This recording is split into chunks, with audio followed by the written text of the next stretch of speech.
J'ai testé le kit de crochet bouquet de fleurs de chez Action, vidéo numéro 10, le gypsophile. La nouvelle technique de cette vidéo, ça va être de monter 3 par 3 des petites fleurs de gypsophile ensemble avant de les assembler sur la même tige épaisse. Pour le gypsophile, nous allons avoir besoin de fil blanc, de fil jaune foncé et de bleu canard. Ensuite, un crochet évidemment, des ciseaux, du fil de fer fin pour cette petite partie et on montera tous les petits trios de fleurs sur une tige plus épaisse. Pour crocheter la petite fleur de gypsophile en fil blanc, on va commencer par un cercle magique comme d'habitude. Et ensuite, on va monter 3 mailles en l'air à partir de notre cercle. Donc 1, 2 et 3. Et ensuite, dans la deuxième maille depuis le crochet, on va réaliser une maille serrée, une deuxième maille serrée dans la maille d'après. Et là, on s'arrête, on reboucle à l'intérieur du cercle magique avec une maille coulée. Et ça va nous faire notre premier pétale de gypsophile. On va en réaliser comme ça 5 d'affilée. Donc là, on a notre premier, j'attaque le deuxième. 1, 2, 3. Je réalise ma première maille serrée, ma deuxième maille serrée, et je reboucle à l'intérieur avec la maille coulée. Et je vais réaliser ainsi 5 pétales différents.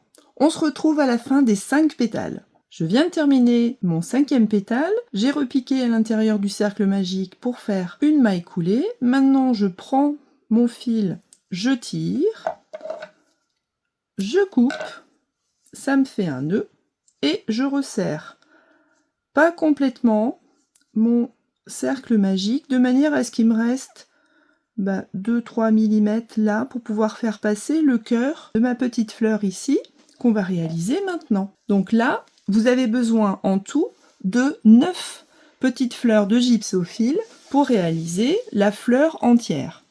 Donc il vous reste à crocheter 8 petites fleurs comme celle-là.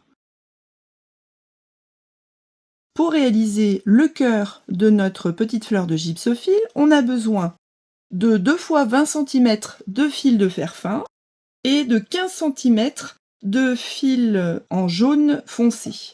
Donc là, bon, 20 cm, c'est ce qui est préconisé. On n'est pas obligé d'en mettre autant. On peut mettre un petit peu plus court. Voilà. L'astuce, c'est quand on a plusieurs petits fils comme ça, c'est assez ingérable. Alors j'ai trouvé que le fait de les entortiller un petit peu sur eux-mêmes, ça permet de pouvoir travailler plus facilement ensuite. C'est pas que ça les rigidifie ni que ça les rende plus linéaires, mais ça permet qu'ils ne se sauvent pas l'un par rapport à l'autre. Donc maintenant, je coupe 15 cm environ de fil jaune foncé. Et là, par rapport à notre tutoriel, par rapport même aux vidéos qui sont fournies, je trouve que la méthode qui est préconisée, ça marche pas du tout. Ça nous fait un cœur qui serait beaucoup trop petit, donc moi je vais vous montrer ma méthode. En fait, on va commencer comme on a réalisé nos pistils de tulipes. Donc je mets mon fil, j'enroule 10 fois, 3, 4, 5, 6, 7, 8, 9, 10. Je rapproche tous mes fils ensemble au milieu. On avait fait comme ça avec les pistils de tulipes et d'anémone. Voilà. Donc là, je m'arrange pour rapprocher le plus possible mes deux fils en les tenant bien. Je vais courber mon fil de fer, mais faire remonter le plus possible mon fil orange en haut. Et je m'arrange pour que ce soit très compact. Et là maintenant, en haut de notre quasi-pistil, on va dire, je vais faire 3 nœuds comme on nous demande de faire dans le tutoriel.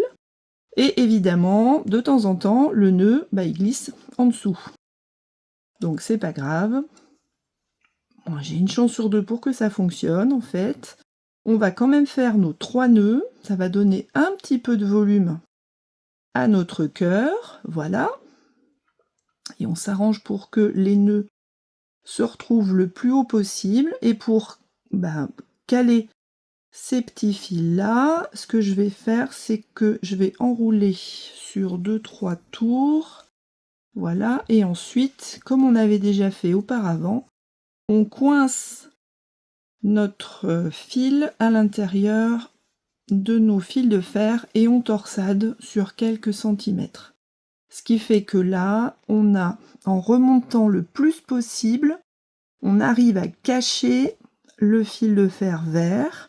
Alors j'aurais voulu que mon nœud il arrive juste au-dessus, mais de temps en temps ça fonctionne pas, donc on va faire avec ce qui ne fonctionne pas, puisque ça risque de vous arriver aussi. Et je vais prendre ma petite fleur, je regarde le bon côté évidemment. Alors le bon côté, c'est celui qui va se recroqueviller sur lui-même, parce qu'en fait le fil, avec la forme qu'on lui a donnée, va naturellement se recroqueviller. Et là, avec mes fils blancs, pour bien serrer l'intérieur de mon cœur au-dessus de mon cercle magique, en dessous de mon cœur de fleur, je fais au moins 2 nœuds. Et la question, mais c'est qu'est-ce que je vais faire de ces petits fils blancs? Il faudrait que je les cache à l'intérieur de mes petits pétales, mais c'est vraiment tout petit. Alors moi j'ai pris le parti de couper à ras. Tant pis, de toute façon ça va pas s'envoler, hein. Ça va pas s'en aller. Voilà, j'ai mon petit cœur jaune à l'intérieur. Et maintenant, je vais prendre mon fil vert foncé et je vais enrouler mon vert foncé autour de ma mini tige. Donc je commence le plus haut possible, je remonte le plus haut possible pour bien serrer ma petite fleur là.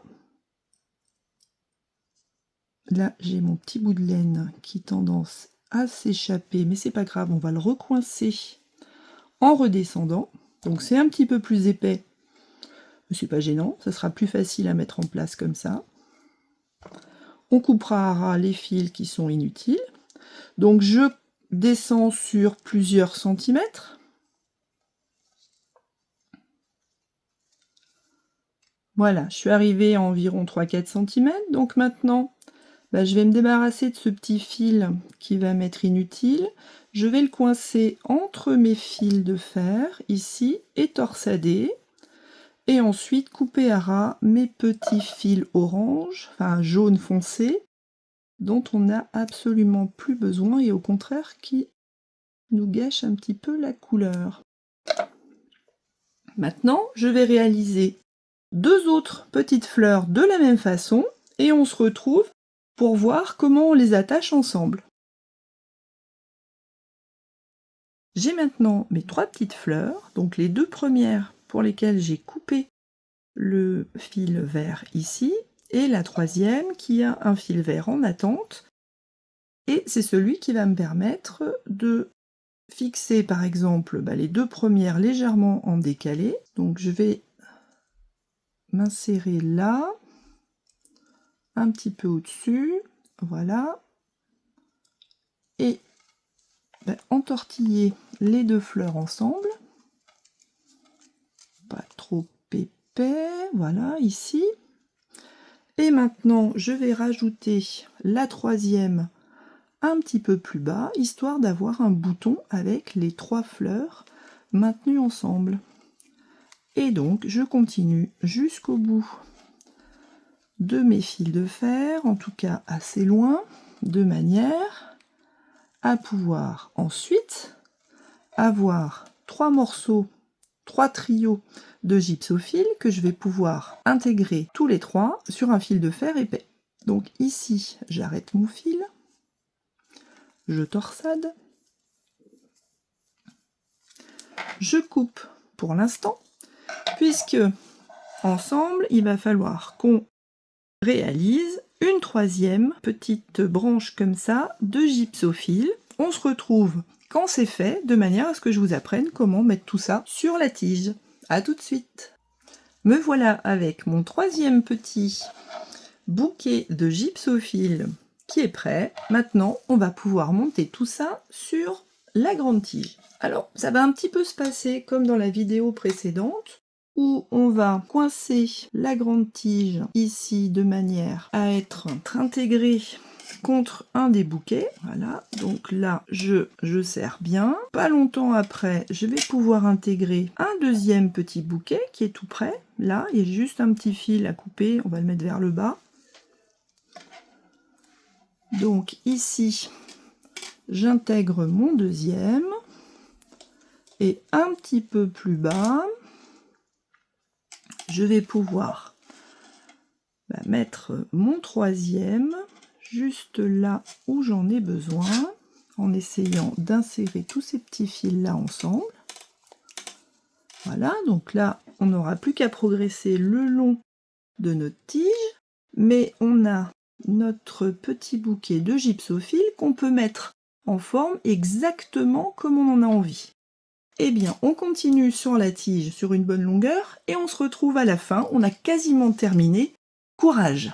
Notre bouquet de gypsophile est enfin terminé. On peut le mettre en place à l'intérieur de notre bouquet. Et voilà, notre bouquet est presque terminé avec notre branche de gypsophile au premier plan. Il ne nous reste plus qu'à nous revoir encore pour une vidéo afin de crocheter ensemble la branche d'eucalyptus qui va être une vraie partie de plaisir parce que du vert foncé comme ça, vert canard, sans autre couleur, ça va être merveilleux. À très bientôt!